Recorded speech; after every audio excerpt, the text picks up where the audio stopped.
Let's get salty! Everyone, Zeddy here again today with a brand new video, and we are a couple days removed from one of the largest balance patches in Hearthstone history, and I have 5 decks that you can climb with, whether it's standard or wild, climbing through silver, gold, platinum, diamond, or legend for the very first time. I want to give a very important warning on this. This is one of the largest patches ever, and I think the meta is going to shift a lot in the upcoming week or so. So I don't know how heavy you want to craft right away. If you want to make what you can out of these decks, that's kind of what I would recommend, because I'm probably going to do a follow-up video like next week or so, because there's just so many moving parts. But I'm going to go out with 11 standard decks, not 5, reverse clickbait as always, and 5 wild decks, because I don't know, wild just hasn't grabbed me, but there were some big wild changes, so we're not going to say like quest pages and that stuff. And as always, if you enjoy the content on the channel, if you like, I've earned your subscription, please hit that sub button down below. It helps us out a lot, especially as we're on the road to 82,000 subscribers. So the king or queen at all ranks right now, I say queen, got my Sylvana skin, Token Hunter, really good post nerfs. I think a lot of that has to do with, you know, unrefined stuff going against a very aggressive deck that wasn't nerfed all that hard. We had the location lose like what, a durability, where most times you rarely ever would see that third durability used anyways. They kill you before that or you win before that. But really good deck, flood the board with a lot of early game tokens, slap a saddle up on there, they can't remove it, you kind of kill them. You can buff up your board with Observer of Myths as well. RC Rampage is just an absolutely ridiculous card, probably would be like the nerf target if not saddle up, if this deck was to get nerfed again. You've got your Titan in there and Zilliax, which is in, you know, pretty much every deck. You got the ticking module and the pylon module to buff up your board. Really reliable deck, really fast, aggressive board-based deck that a lot of people I think enjoy playing and a lot of people hate facing, especially at the lower ranks. It does really well. It only falls off at the higher of high ranks, particularly like Legend and all of that. Next, we have the deck that I think is the best in the entire game across all ranks. It's very targeted already, and that is Reno Warrior. With the recent changes to Reno going to 9 now based on your starting deck, you can't really disrupt that. But the bigger problem is Deep Miner Brand doubling your battle cries. You just can't outvalue that. You can't beat that when they're shuffling in like 6 TNT into your deck now, although pretty good against those wheel warlocks. I have a gameplay video to highlight this deck later today if you want to check it out. It's just disgusting. It's absurd, but you guys, yeah, you got to see that. At least the game against this warlock, it was so mean. But you got Inventor Boob to get your mechs back. You got Ignis for just you know, a bunch of weapons. You got your excavate package, right? You get your excavates and you can double up on all of that. It's just absurd. The deck would be really good even without Brand, and I feel a lot of my wins with this deck is even without it. But yeah, as it stands, it kind of outclasses all the other slow decks at the moment. It's got like that wheel warlock feel, but it is a fun control deck. I just don't love the Brand aspect of it, but regardless, really good deck. And you're still running like 7 mana Trial by Fire, 6 mana Sanitize, like all these cards that were nerfed are still all in the deck because it's just, they're all really good. It's ridiculous, right? Aftershock's getting buffed, slashed, whatever. It's a really solid deck. If you like a control style, you like a Reno deck, it's great to play, just pretty miserable to face because of this stupid bearded man. The next deck doing really well, Flood Paladin. Paladin really emerging as a top threat again, now that so many decks have been dialed back, they can fight for that board. And it really comes down to like flooding the board, whether it's your mining casualties, you have your combo with like Showdown as well as Prismatic Beam, but also Sea Giant. Cheating out those Sea Giants. It's like -6 mana by just playing 1 Showdown. And then of course you got Zilliax, which, you know, ticking module, pylon module, cheat that out on the board. And you got late game in here like Amethyst, your big Titan. Terrain is just a broken card, so you play it. Got some spell disruption to try and lock out like the Warriors of the World and the removal. Just really good. And then, you know, you get Crusaders or Blast Sale going. It can be a very powerful deck and is doing really well. Like at all ranks, it's doing super well. Zarimi Priest, I haven't seen a lot of people playing it. Numbers look really strong. The deck has gotten a little bit more dragon heavy, not much. You're running Starlight Wealth now instead of just the ones.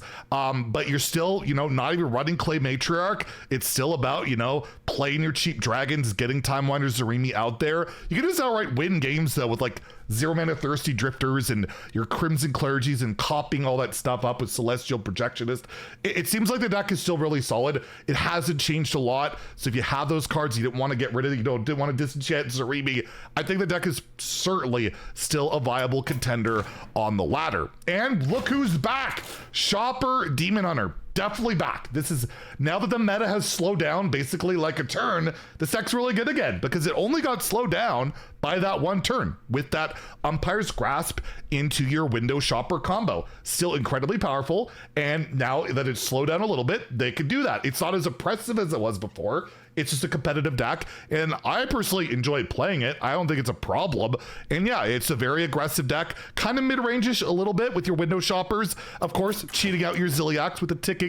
Again, ticking module got nerfed already. Is it gonna get nerfed again? I don't know. It's like in every deck. You got your Salesman, which also got nerfed, but you know, play your early game. It's all about getting that weapon, and you can lethal your opponents with your Metamorphosis, get through taunts with King Sun Fury. You know, you like to go face with the deck. You like get to play big demons like Megtheridon for pretty cheap, and the deck, yeah, it's back and it's doing really well. Deathlight did get hit pretty hard this Saturday. Plagues no longer disrupt Reno decks, and ironically, the deck that seems to be performing the best for Deathlight is straight up Plague DK. It seems to be doing better than Rainbow. I'm not sure, maybe just because it's early on. I feel like Rainbow still has a good chance of being good. Hand buff is looking promising, but the only deck I saw that was putting really good numbers out there early on, at least, is just Plague Deathlight, because yeah, shuffling a bunch of plagues, even if it's not just to shut off Reno decks, is a win condition in itself. You get minion pressure, you can fully excavate and bring like Reska back, Chain Guardians, you have your late game in Primus, and the deck seems to be doing pretty well. And against like, you know, decks that draw a lot of cards, they're going to draw a lot of plagues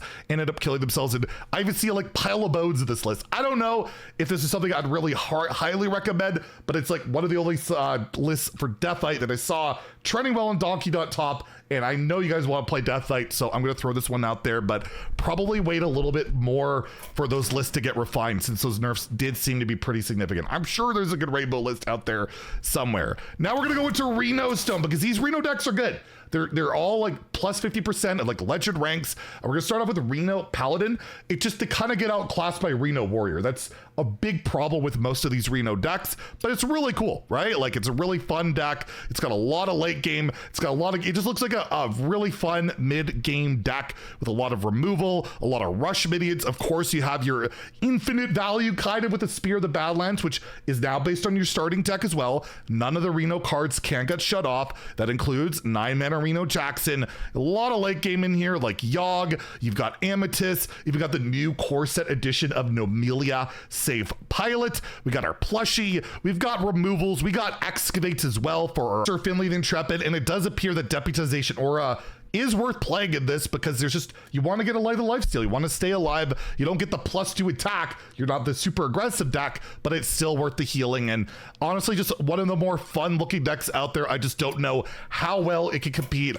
against the greedy of the greedy decks. In another deck we highlighted just the other day, Reno Shaman, won't go into much detail, we had a gameplay video on it, but yeah, really solid deck. It does struggle against Reno Warrior. Those were like pretty much most of my losses. I did pretty well against everything else. You got AoE, you got healing, you got a scaling weapon with your Doc Holiday, you got Hagatha in there, which just recently got buffed, and then you could like shutter block into Wish Upon a Star, which is just absurdly powerful, and that can beat Warrior. That is a lot of stats, so you get that going on early. That's a great way to try and beat those Warriors.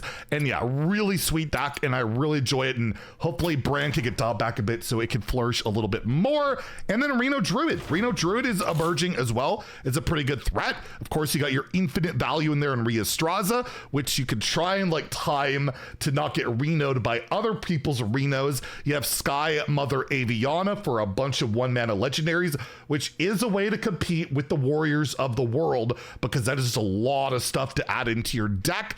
And you got, you know, your mid-game removal. I just think it looks like it probably struggles against those aggressive decks, but overall, nice, cool looking mid-range deck. And if you're looking for a Reno Druid list, this one is performing pretty well. Next, we have Mining Rogue, which seems to be making a bit of a comeback. It's like the only thing Rogue's got going on. They have the Zilliax deck kind of killed, the Gaslight deck deck's not doing well enough, build excavate your deck and get some value with your Sonya off those 1-mana spells, or, you know, get some just 1-mana value and stick ups or whatever you got, right? And Shadow Step can manipulate that. Can manipulate that with Sandbox Scoundrel, one of the newer additions. You got Hearthstone Brew for some late game value, and like test or like replay stuff. Looks really fun.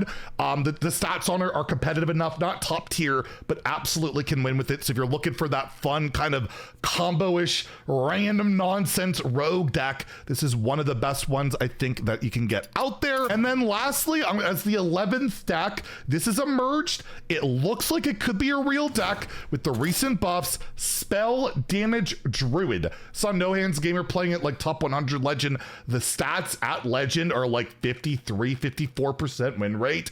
It kind of combines the hero power aggression with your groovy cat, as well as just the spell damage package that's in the game with the recently buffed woodland critters now being basically 2-mana 2/5. So it's just a lot of stats. Could possibly cheat out Zilliax. You got a bit of a dragon package in here to get like Fi and your desert matrons, and Trog Gem Tosser could just push a lot of damage. And of course you got like the spell damage location and value and swipes, and just try and smart down. It's like a token / face deck. It's a weird one. I might do a video on it soon because it just looks really different and interesting. So yeah, we'll look out, see if it's legit. And I just thought I'd throw that out there as a last recommendation if you're wanting to go a bit off meta. But I think I'm gonna try this out tomorrow and see if we can get a video out pretty soon on it. And then yeah, Wild had the quest reworked for 1 turn. We had Floop's Gloop nerfed. We had the Graveyard nerf. So I'm not gonna recommend Even Shaman, even though I'm sure it's fine. I'm just really sick of mentioning it, but I will mention Aggro Pirate Rogue because it got a buff that shouldn't have got buffed. Treasure Distributor. Now you play this on 1, get patches and some brigands. This is like a 4/2 with like 3 2s and 3 2s and 2 1s. Like, what are we doing, Blizzard? I know they don't think about WoW when they buff cards, but yeah, what a nightmare. Pure aggro. You got Toy Boat in there too. A newer addition to just draw your deck, deal damage with Swordfish, and it's just like, yeah, super aggressive deck, but it is absolutely really good. Demon Seed, it seems to be, I hate the decks I'm recommending. I hate almost all. But anyways, the Demon Seed's really good. You want to play it? It's pretty good. Cheat out Mold Giants, kill your opponent with fatigue, whether it's Furnace Fuels, Chambers of Viscidus, your Hand of Gul'dan. You rip through your deck so fast you can start healing up with Blood Shard, Bristleback, and yeah, it's the Demon Seed. You're self-damaging. Just draw the Crystallizer, Cobalt Librarian, raise dead them, bring them back, get your quest done, murder your opponent, make me mad about United and Stormwind yet again. Big Shaman has been emerging as a deck that's pretty good. It can struggle against the hyper-aggressive decks, but now where you have Fairy Tale Forest effectively tutoring out, yes, I don't have these golden, I don't like playing Big Shaman, Muck Morpher, you can get that out way sooner, quite a bit often, and then you're hitting cards like Glug and Thunderbringer and all these big things, and then you win because they're big. Your opponent can't deal with it. You kill them. You stick like Ancestral Spirit on it, and then they die, right? Like, so yeah, it is actually trending really well. Shutterwalk Shaman, Reno, Renethal, Shutterwalk Shaman. It's a pile. If you have these cards, there's a lot of legendaries. If you happen to have these cards, give this list a try. If not, you probably want to avoid it because this deck probably costs a few $1,000s, basically. It's so many legendaries. It's so much crap. Your ETC's got cold storage, Z-Heat to disrupt stuff. It's just stupid, but yeah, I thought I'd just throw a greedy Shutter pile out there. And then lastly, Giant Rogue, just really good deck where you just draw like your deck for like 1 mana every single turn or 0 mana, and then cheat out Giants, Loatheb your opponent, and then kill them with Zeph, because that has not been changed to be based on starting decks. So there you go, some wild recommendations. Again, I will likely have an update video for these decks sometime next week as the meta evolves, but I thought I'd give you guys a good starting point. I think these top decks are pretty darn safe. Probably like avoid that play DK. I'm pretty sus on that one, but overall, everything else looks pretty darn good to me. If you enjoyed the video, please like and subscribe. Stay tuned for a gameplay video later today. Have a great day and stay salty, my friends.